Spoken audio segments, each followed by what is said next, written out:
Hey y'all, welcome back to another video.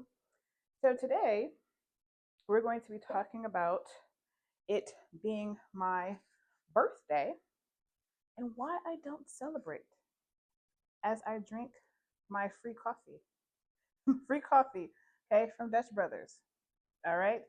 So I am not someone who celebrates their birthday. And this is before I came into knowing like what birthdays really were and how anytime there was a birthday mentioned in the Bible, somebody always died. Something bad always happened, right? And there's only three accounts. Now, if you go to Google, Google will tell you that there's only two accounts of there being birthdays in the Bible, but there's a third one. And people will try to argue, oh, that's not what that means. That's not what that means. We'll get to it, and I will tell you why that is what that means. But we're going to start in Genesis chapter 40, verse 20. Now, just to give you a little backstory before I get into this, this is when after Joseph has been in prison for the lie that Pharaoh's wife said about him trying to get with her, or whatever. And there was the cupbearer, and there was the chief baker, the chief cupbearer, and the chief baker, right? And so they both had dreams, and Joseph told both of them what their dreams meant, that the cupbearer would be reinstated into his position, and the baker would die. So in Genesis 40, chapter 20, it says, and on the third day, Pharaoh's birthday, it came to be that he made a feast for all his servants, and he lifted up the head of the chief cupbearer and of the chief baker among his servants. And he restored the chief cupbearer to his post of cupbearer again, and he placed the cup in Pharaoh's hand.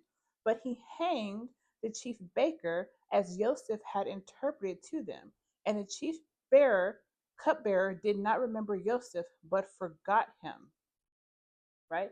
He's too busy thinking, oh, I've been reinstated. Look, I'm back in business. Back in business. I'm no longer in prison. I don't have to worry about that. But the chief baker was hung, right? So, mind you, this is the birthday of Pharaoh, right?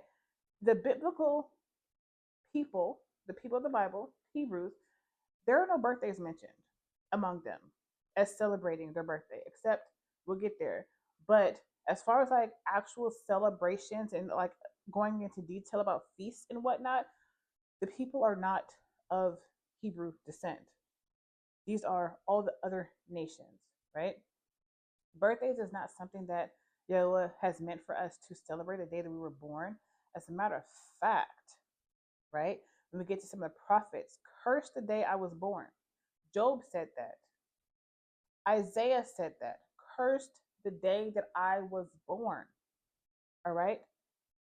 So the next account, and this is the one that, don't debate with me. I'm going to read what it says, and it says what it says. Okay. We're going to go over to Job chapter 1.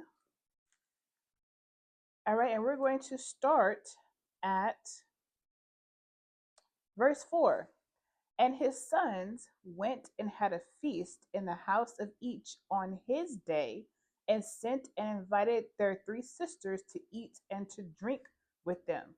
Mind you, it does not say that they invited their father, because he wasn't coming no way. They knew not to invite their father. They knew that. And it came to be, when the days of feasting had gone around, that Iob would send and set them apart, and he would rise early in the morning and offer ascending offerings, the number of them all. For Iob said, it might be that my sons have sinned, yet blessed Elohim in their hearts. This Iob always did. Okay? So why would he have to do that if they're just having like a regular feast? Like if I decided that I wanted to have some people over just to have a get together, a celebration of just actually nothing, just get together and eat and fellowship, why would that have to be atoned for? Why would there have to be ascending offerings for that? So these have to be a specific kind of feast. I'm going to assume that since it says, and his sons went and had a feast in the house of each on his day, meaning birthday, right? And it says it came to be when the days of feasting had gone around, when everybody had celebrated their birthday, that Ayub would send and set them apart, right? He would go and cleanse them, atone for them. Why would he have to do that for just a regular feast? Spoiler alert, they all died. And had they not been celebrating their birthdays and living righteous as Ayub was, their father, they would not have died. For what? That doesn't even make sense. We're allowed to have feasts now, okay?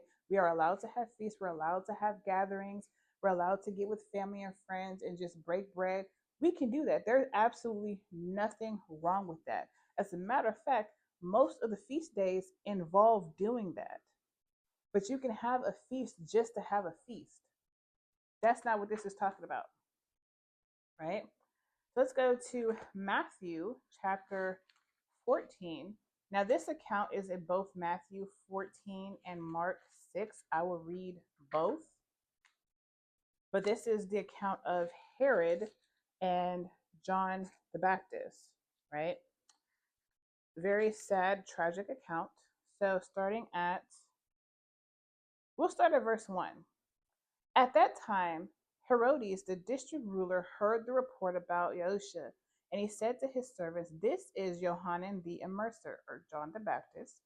He has risen from the dead, and that is why these mighty powers are at work in him." Now, that's absurd. But then again, they believed in necromancy and all of those types of things of bringing people back from the dead. For Herodias had arrested Johanan, bound him, and put him in prison because of Herodias, his brother Philip's wife. Now we're going back into the past of what happened, right? For Johanan had said to him, "It is not right for you to have her." And wishing to kill him, he feared the crowd because they held him as a prophet.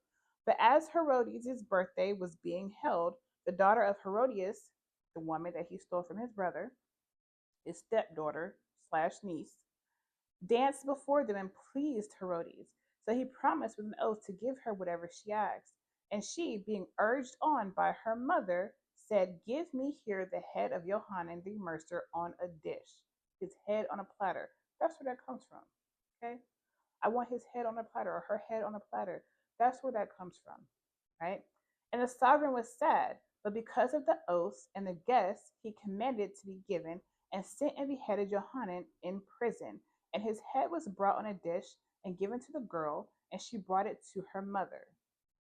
Right? So this happened in the past, not at this point. But he's just saying that the things that's happening now, he thinks that YAHUAH is Johanan hasn't been risen from the dead, when that's not what happened. But on his birthday, that's what he did. He beheaded Johanan the Mercer. He beheaded him, right? And so I'm just like, at this point, granted, this is only two accounts, or three accounts rather, including Ayub. Shouldn't be celebrating your birthday. And these are not Herodias. He's not even Hebrew, right? He was a convert, right? He converted to the ways of the Hebrew people. And so let's go into Mark chapter 6, which is the same account. First, it says verse 21, but I think we may have to start earlier than that. Yes, let's start at 13. And they were casting out many demons, and they were anointing with oil many who were sick, and they were healing them.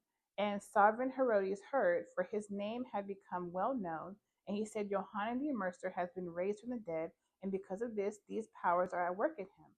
Others said he is Eliyahu, or Elijah, and others said he is a prophet, like one of the prophets. But when Herodias heard, he said, "This one is Johanan, whom I beheaded. He has been raised from the dead." So there was no changing his mind. He was like, "Y'all can say who y'all think it is, but I know this is Johanan or John, right?" For Herodias himself had sent and seized Johanan and bound him in prison because of Herodias, his brother Philip's wife, because he had married her. For Johanan had said to Herodias, "It is not right for you to have your brother's wife." So Herodias held a grudge against him and wished to kill him, but was unable. For Herodias feared Johanan, knowing that he was a righteous and set apart man, and he protected him. So he wanted to kill him for telling him his wrong, but he couldn't kill him because he knew that Johanan was a righteous man. And he knew that what he was telling him was true, that you're not supposed to take your brother's wife. And when he heard him, he was much perplexed, yet heard him gladly. And a suitable day came when Herodes on his birthday gave a feast for his great men and the high officers and the chief men of Galilee. And when the daughter of Herodias herself came in and danced and pleased Herodes and those who sat with him, the sovereign said to the girl, "Ask me whatever you wish, and I shall give it to you." And he swore to her, "Whatever you ask me, I shall give you, up to half of my reign." Now, who else said this in the Bible? King Artaxerxes to Esther, but we ain't gonna go there. And she went out and said to her mother, "What shall I ask?" And she said, "The head of Johanan the mercer." And coming in immediately with haste to the sovereign, she asked, saying, "I wish that you give me at once the head of Johanan the mercer on a dish." And the sovereign, becoming deeply grieved because of the oaths and because of those who sat with him, did not wish to refuse her. He didn't want to look weak, right? And the sovereign straightway sent an executioner and commanded his head to be brought. And he went and beheaded him in prison and brought his head on a dish and gave it to the girl, and the girl gave it to her mother. Now, if that ain't a reason to just not celebrate your birthday, I don't know what is. And I'd never want to celebrate my birthday again after that. All the more reason. But I will say that, celebrating my birthday, like I don't feel any different. I feel the same way that I felt yesterday. My back hurt, okay, knees popping, all those things. I'm tired. I want to go back to sleep. Yeah, I feel the same as yesterday. No difference. No difference. And the thing is, like, celebrating your birthday is a worship of self, which breaks the first commandment, right? You shall have no other Elohim besides the Elohim of Abraham, Isaac, and Jacob. Now, it doesn't say the last part, but you should not have any other Elohim besides the Most High. You should not put any other gods before him. So, by worshiping yourself on your birthday, you are making yourself an Elohim with a little e and worshiping yourself. That's worshiping an Elohim other than the Most High. I don't want to do that. No. Mm-mm. I know some people, will take the whole month to celebrate their birthday, say their birthday month or their birthday week. That was never me. Okay, first of all, celebrations, being around a bunch of people, it makes me uncomfortable. I'm just being honest. It makes me uncomfortable. I don't want to do that, right? But aside from that, I know that it's not right to celebrate your birthday. And if we were to celebrate our birthdays, we would see accounts in here of Yasharal celebrating their birthdays, or Yahuwah saying, "Celebrate your birthday. This is what you're to do on your birthday, that it's okay to celebrate the day that you were born." He doesn't say that though. We celebrate too many things that Yahuwah had never commanded us to celebrate. In fact, he said, "Do not celebrate in the way that the pagans do. Do not go into the way of the nations.